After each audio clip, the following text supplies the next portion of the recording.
வீடு விஷயத்துல ரசூலுல்லாஹ் கொண்டு சொல்றாங்க, வீடு கட்டுற விஷயத்துல ரசூலுல்லாஹ் சொல்றாங்க, அதாவது ஒரு ஆதமுடைய மகன் செய்யக்கூடிய எல்லா விஷயத்திலும் அவனுக்கு கூலி உண்டு. இந்த மண்ணில் அவன் செலவழிப்பதை தவிர என்று ரசூலுல்லாஹ் சொல்றான். இந்த மண்ணுக்கு அவன் செலவழிக்கிற தவிர மற்ற எல்லாத்துக்கும் கூலி உண்டுன்றாங்க. அதாவது சோறு சாப்பிட்றதுல, வாகனம் ஓட்டுறதுல, மற்றத்துல இதுல எல்லாம் நிறைய கூலி. இது இவன் வீடு கட்டினான்டா, அது தேவைக்கு கட்டினாலும் சரி, தேவையில்லாம கட்டினாலும் சரி, வசதியா கட்டினாலும் சரி, ஆடம்பரமா கட்டினாலும் சரி, அவனுக்கு கூலி இல்லை. நீங்க 2 மாடி வீடு கட்டுறீங்க, ஒரு சதம் முழு கூலி இல்லை. இதை விளங்கிக்கிறோம். ஹலாலான முறையில் வீண் விரயங்கள் இல்லாம, ஆடம்பரங்கள் இல்லாம, டெக்கோர் இல்லாம வீடு கட்டுறீங்க, உங்களுக்கு ஒரு சதம் கூலி இல்லை. அப்படி நினைச்சு பாருங்க. இல்லா ஷைஉன் யஜஅலுஹு ஃபித் துராப்.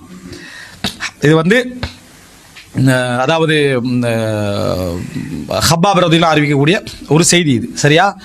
அப்போ அந்த இந்த இதுல தவிர மற்ற எல்லாமே என்ன கூலி உண்டு. இப்போ ஒரு வீடு நீங்க கட்டுறீங்க, ஒரு வீடு ஃபுல்லாக கட்டுறீங்க, ஒரு வீண் விரையும் செய்யல, ஹலாலான இது, அதில் எல்லா விஷயம் செஞ்சாலும் உங்களோட ஒரு செங்கலுக்கு உங்களுக்கு கூலி இல்லை. அப்போ வாழ்க்கையில் சம்பாதிச்ச 10 வருஷத்தை புதைக்கிறோம்.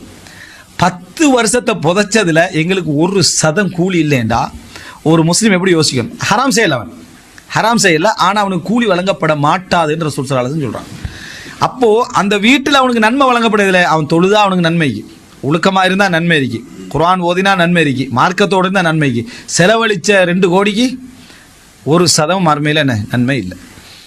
வீட்டுக்கு செலவழித்து ஆறாமா செலவழிக்கலான்ற ஒரு கேள்வி இருக்கவே தவிர ஒரு சதம் நன்மை இருக்குன்னு இல்லை என்று நம்ம என்ன செய்யலாம், புரிந்து கொள்ள வேண்டும். அதனால தான் அடுத்தவருக்கு நம்ம வீடு கட்டி கொடுக்கறதா இருந்தால் அவன்கிட்ட தேவையோடு முடிச்சுக்கிறோம்.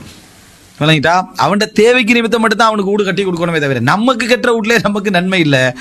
அடுத்தவருக்கு வீடு கட்டுற டைமில் என்னது, நம்ம கட்டின மாதிரி அவனுக்கு ஒன்று கட்டி கொடுப்பேன்டா அப்படின்னு சொன்னால் அந்த ஈமானுக்கு வேணும்னா நன்மை இருக்கலாம். ஆனால் நீ செலவழிக்கிறதுக்கு நன்மை இல்லை.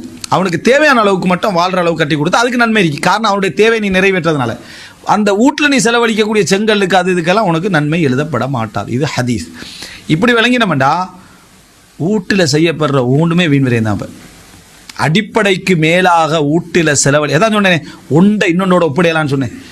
சிலர் ஒன்றை இன்னொன்று ஒப்பிட்டு கன்ஃபியூஸ் ஆகிக்கிறது, சரியா? ஊடு விஷயத்தில் தனி ஹதீஸ் ரசூல் ஸல்லல்லாஹு அலைஹி வஸல்லம். ஊடு விஷயத்தில் தனியான ஒரு ஹதீஸ் இது. அப்போ ஊடு விஷயத்தில் ஒரு தனியான ஹதீஸ்ண்டா அவன் அடிப்படை தேவையை கட்டி முடிச்சுட்டான்னா நிறுத்தினன். அதில் நான் அது பண்ண போகிறேன் இது பண்ண போகிறேன்னு கொஞ்சம் பேர் 30 வருஷமாக படியில் தான் உட்காந்துட்டிக்கிறான். என்னடான்னு கேட்டால் அந்த படியில் சின்ன ஒரு தால தண்ணி என்ன செய்யுது வருது. ஏன் தண்ணி வருதுன்னா பண்ணின வேலை, அதில் அப்படி வேலை பண்ணி பண்ணி பண்ணி சிலர் பார்த்துங்க அந்த அல்மாரி நல்லா அலங்காரமாக செஞ்சுப்பா, வேலை பண்ணி பண்ணி பண்ணி அல்மாரி உடையிறதுக்கு இவ்வளோ தான் ஆகிக்கும், சரியா? ஒரு தட்டு உடையாயிரும், அவ்வளோ டெக்கோர் பண்ணிப்பாங்க அந்த அல்மாரி. அது இவ்வளோ கனத்த அல்மாரி ஆகிக்கும். பண்ணி வேலைப்பாடு செஞ்சு செஞ்சு செஞ்சு ஒரு அடி கொடுத்தா சரி உடஞ்சிடும்.